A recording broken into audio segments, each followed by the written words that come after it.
Hello friends, आज हम लोग joint sitting of the two houses के बारे में बात करेंगे। दोस्तों, इसमें हम लोग जानेंगे कि जॉइंट सिटिंग कौन सा आर्टिकल के तहत बुलाई जाती है, इसका पर्पस क्या है, जॉइंट सिटिंग बुलाने का किनको पावर है, जॉइंट सिटिंग किस कंडीशन पे बुलाई जाती है, और हम लोग आगे जानेंगे दोस्तों कि जॉइंट सिटिंग को प्रिसाइड कौन करता है, इसके लिए कोरम कितना ज़रूरी है और अब तक कितना बिल जॉइंट सिटिंग के तहत पास किया गया है। ये सब हम लोग आज जानेंगे दोस्तों आर्टिकल 108 108 आर्टिकल बात करती है, it deals with joint sitting of both the houses of in certain cases. Article 108 deals with the joint sitting of both the houses in certain cases. इसका पर्पस क्या है दोस्तों? To resolve a deadlock. अगर deadlock हो जाए एक house से दूसरे हाउस के बीच में, तो इसको रिजॉल्व करने का पर्पस है। Joint sitting is an extraordinary machinery provided by the constitution to resolve a deadlock. दोस्तों, ये प्रोवाइडेड बाय कॉन्स्टिट्यूशन है, कॉन्स्टिट्यूशन में मेंशन है। A deadlock is deemed to have taken place under any of the following three situation after a bill has been passed by one house and transmitted to the other house. इसमें दोस्तों तीन condition है। अगर deadlock होती है, एक house से पास होकर नेक्स्ट हाउस में चली जाती है, तो इसका तीन कंडीशन है डेडलॉक होने का, तभी जॉइंट सिटिंग बुलाई जा सकती है। इफ़ द पहला कंडीशन दोस्तों, if the bill is rejected by the other house. अगर कोई इंपॉर्टेंट बिल है वो अदर हाउस रिजेक्ट कर देती है। सेकंड कंडीशन है दोस्तों, if the houses have finally disagreed as to amend to be made in the bill. अगर हाउस डिसएग्री हो जाती है कि अमेंड नहीं होगी, ये दूसरा कंडीशन है दोस्तों। आगे हम लोग देखेंगे थर्ड कंडीशन। इसमें थर्ड कंडीशन है दोस्तों, if more than 6 months have been elapsed from the date of the receipt of the bill by the other house without the bill being passed by it. अगर 6 months से ज़्यादा time pass कर दिया जाता है, lapsed कर दिया जाता है बिल रिसीव करने के बाद सेकंड हाउस में, तो ये प्रेसिडेंट जॉइंट सिटिंग बुला सकते हैं। इसमें तीन कंडीशन क्या क्या था दोस्तों? पहला था कि अदर हाउस रिजेक्ट कर देता है, सेकंड था कि अदर हाउस अमेंडमेंट के लिए मना कर देता है, और थर्ड था कि कोई भी एक्शन नहीं लेता है बिल रिसीव करने के बाद। ये तीन कंडीशन के अंदर जॉइंट सिटिंग बुलाई जाती है। In the above three situation president can summon joint sitting by two houses. किसके पास पावर है दोस्तों जॉइंट सिटिंग को समन करने का? प्रेसिडेंट के पास पावर है। It is applicable only to ordinary and financial bill. जैसा कि हमने शुरू में ही कहा था कि एप्लीकेबल किसके कौन सा बिल पे होता है दोस्तों? It is applicable only to ordinary and financial bill and not to money bill and constitutional amendment bill. अगर डेडलॉक होता है दोनों हाउस में, लोकसभा और राज्यसभा में, कॉन्स्टिट्यूशनल अमेंडमेंट बिल पर या मनी बिल पे, तो जॉइंट सिटिंग नहीं बुलाया जा सकता है। ये केवल ऑर्डिनरी और फाइनेंस बिल पे ही जॉइंट सिटिंग बुलाया जा सकता है दोस्तों। जो हम लोग 6 month का टाइम जोड़ेंगे दोस्तों, इसमें no account can be taken of any period during which the other house is prorogued and और adjourn for more than 4 consecutive day. जो हम लोग 6 month का टाइम जोड़ेंगे कि house bill receive, second house bill receive करके और 6 month तक कोई भी एक्शन नहीं लिया, तो वो टाइम कैसे जोड़ा जाएगा? ये इस रूप में जोड़ा जाएगा, अगर हाउस एडजॉर्न और प्रोरोग हो जाती है 4 consecutive डे के लिए, तो वो समय नहीं जोड़ा जाएगा। No account can be taken of any period during which the other house is prorogued और adjourn for more than 4 consecutive day. अगर 4 लगातार दिन के लिए एडजॉर्न या प्रोरोग हो जाता है, तो समय नहीं जोड़ा जा सकता है दोस्तों। इस यहाँ पे प्रोरोगेशन और एडजॉर्नमेंट में क्या डिफरेंस है दोस्तों? एडजॉर्नमेंट एक टेम्पोररी पीरियड के लिए होता है हाउस चलते समय ही, और प्रोरोगेशन होता है एंड ऑफ द सेशन। जैसे अभी मानसून सेशन चल रहा है, तो अगर प्रेसिडेंट के पावर है प्रोरोग करने के लिए, एडजॉर्न करने के लिए, एडजॉर्न 1 घंटा के लिए, 2 घंटा के लिए, 1 दिन के लिए, 2 दिन के लिए, ऐसे किया जा सकता है। एडजॉर्नमेंट है, किनको एडजॉर्नमेंट करने के लिए पावर दोस्तों? ये प्रिसाइडिंग ऑफिसर को पावर है। प्रिसाइडिंग ऑफिसर कौन होते हैं? लोकसभा में स्पीकर एंड राज्यसभा में chairman.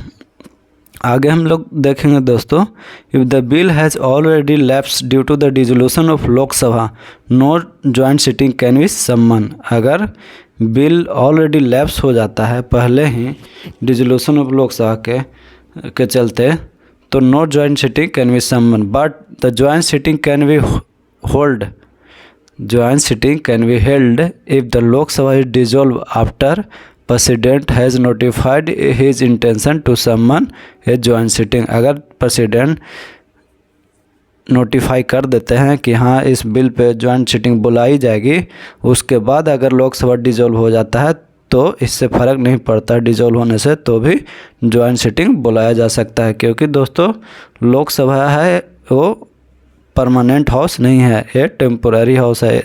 Lok Sabha can be dissolve, तो अगर प्रेसिडेंट नोटिफाई कर देते हैं कि हाँ जॉइंट सिटिंग बुलानी है, तो लोकसभा उसके बाद डिसॉल्व होगा अगर, तो जॉइंट सिटिंग बुलाया जा सकता है जब लोकसभा फिर से बनेगा। हु प्रिसाइड जॉइंट सिटिंग, ये बहुत ही इंपॉर्टेंट है दोस्तों। जॉइंट सिटिंग को कौन प्रिसाइड कर सकता है? जॉइंट सिटिंग को दोस्तों स्पीकर जो कि लोकसभा के होते हैं वो प्रिसाइड करते हैं। अगर स्पीकर का एब्सेंस है, स्पीकर नहीं रहते हैं, तो डिप्टी स्पीकर करते हैं। अगर डिप्टी स्पीकर भी नहीं रहे तो डिप्टी चेयरमैन करते हैं। और अगर डिप्टी चेयरमैन भी नहीं रहे तो वहाँ पे जो मेंबर होते हैं वो चुनते हैं किसी को। लेकिन chairman of Rajya Sabha, chairman of deputy chairman of Rajya Sabha कर सकते हैं प्रिसाइड, अगर स्पीकर और डिप्टी स्पीकर नहीं रहे तो। लेकिन अगर ये तीनों एभव का नहीं रहे तो चेयरमैन ऑफ राज्यसभा नहीं कर सकते, क्योंकि chairman of Rajya Sabha is not a member of either of the house, neither Lok Sabha nor Rajya Sabha. तो दोस्तों अब आगे हम लोग जानेंगे कि इसका कोरम कितना होता है। दोस्तों कोरम होता है 1/10 of the total number of members of two house. जितना दोनों हाउस का मेंबर है उसका 1/10 होना चाहिए। आगे हम लोग जानेंगे दोस्तों कि joint sitting is governed by rules of procedure of Lok Sabha not of the Rajya Sabha. Joint sitting होता है वो गवर्न होता है प्रोसीजर ऑफ लोकसभा के तहत, नहीं कि राज्यसभा के तहत। दोस्तों जैसा कि हम लोग जानते हैं कि लोकसभा में ज़्यादा मेंबर होते हैं और राज्यसभा में उसके एवरेज आधा ही होते हैं, पूरा आधा नहीं। लेकिन जैसे अभी 543 हैं लोकसभा में, लेकिन राज्यसभा में 245 ही हैं। तो लोकसभा का इसमें एक ये होता है कि लोकसभा में ज़्यादा मेंबर होते तो उनको ज़्यादा फायदा होता है जॉइंट सिटिंग में। Normally the Lok Sabha with greater number wins the battle in a joint sitting, क्योंकि उनके पास ज़्यादा नंबर होते हैं लोकसभा के पास।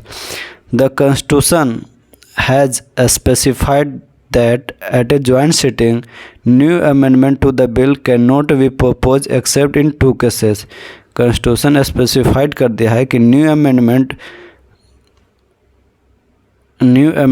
कोई भी बिल के लिए प्रपोज नहीं कर सकते हैं। इसमें 2 एक्सेप्शन है, 2 एक्सेप्शन में कर सकते हैं। पहला है those amendment that have caused final disagreement between the house. अगर कोई भी अमेंडमेंट जो फाइनल डिसएग्रीमेंट हो जाए, एक कंप्लीट डिसएग्रीमेंट हो जाए हाउस के बीच में, तो उस पर new amendment to the bill कर सकते हैं। सेकंड है दोस्तों those amendment that might have become necessary due to delay in the passage of the bill. कोई इंपॉर्टेंट अमेंडमेंट ज़रूरी है, वो बहुत लाना ज़रूरी है, तो उस पर हम न्यू अमेंडमेंट कर सकते हैं जॉइंट सिटिंग में। अब हम लोग जानेंगे दोस्तों कि आगे कि अभी तक आफ्टर इंडिपेंडेंस कौन कौन सा बिल जॉइंट सिटिंग के द्वारा पास हुआ है। दोस्तों अभी तक इसमें 3 बिल ही पास हुआ है। पहला बिल है डॉरी प्रोहिबिशन बिल जो कि 1960 में पास हुई है। सेकंड है बैंकिंग सर्विस कमीशन बिल 1977 में पास हुई जो कि रिपील भी हो गई। और थर्ड है दोस्तों प्रिवेंशन ऑफ टेररिज्म बिल 2002 में पास हुई, प्रिवेंशन ऑफ टेररिज्म बिल। अब हम लोग इतना जान गए दोस्तों। अब स्टार्टिंग में जो क्वेश्चन पूछे थे तो आई थिंक कि जितना हम लोग डिस्कशन किए joint sitting of the 2 houses में, उसमें सभी आ गए। इससे बाहर किसी में नहीं, यूपीएससी में नहीं, स्टेट पीसीएस में और नहीं कोई अदर कम्पिटिटिव एग्जाम में क्वेश्चन पूछेगा दोस्तों। जैसे कि जॉइंट सिटिंग को प्रिसाइड कौन करेगा, तो स्पीकर करेगा दोस्तों। स्पीकर के एब्सेंस में डिप्टी स्पीकर करेगा, डिप्टी स्पीकर के एब्सेंस में डिप्टी चेयरमैन करेंगे, लेकिन chairman of Rajya Sabha joint sitting को प्रिसाइड नहीं कर सकते। कोरम कितना होगा दोस्तों, कोरम 1/10 होगा। और इसमें 3 कंडीशन है, उसी में हम जॉइंट सिटिंग बुला सकते हैं। और क्या हम लोग कॉन्स्टिट्यूशनल अमेंडमेंट बिल के लिए या मनी बिल के लिए जॉइंट सिटिंग बुला सकते हैं दोस्तों? नहीं बुला सकते, केवल ऑर्डिनरी और फाइनेंस बिल के लिए जॉइंट सिटिंग बुला सकते हैं। अभी तक कितना जॉइंट सिटिंग के तहत बिल पास हुआ है दोस्तों? 3। Dowry prohibition, banking service commission जो कि रिपील भी हो गया, और प्रिवेंशन ऑफ टेररिज्म बिल। और इसका कोरम हम लोग जान ही गए दोस्तों, स्पीकर लोकसभा प्रिसाइड करेंगे जॉइंट सिटिंग को। तो दोस्तों इतना ही था joint sitting of the 2 houses में, इतना काफ़ी है। इतना अगर हम लोग सही से पढ़ लेते हैं पूरा, तो किसी भी एग्ज़ाम में क्वेश्चन सोल्व हो जाएगी। धन्यवाद दोस्तों।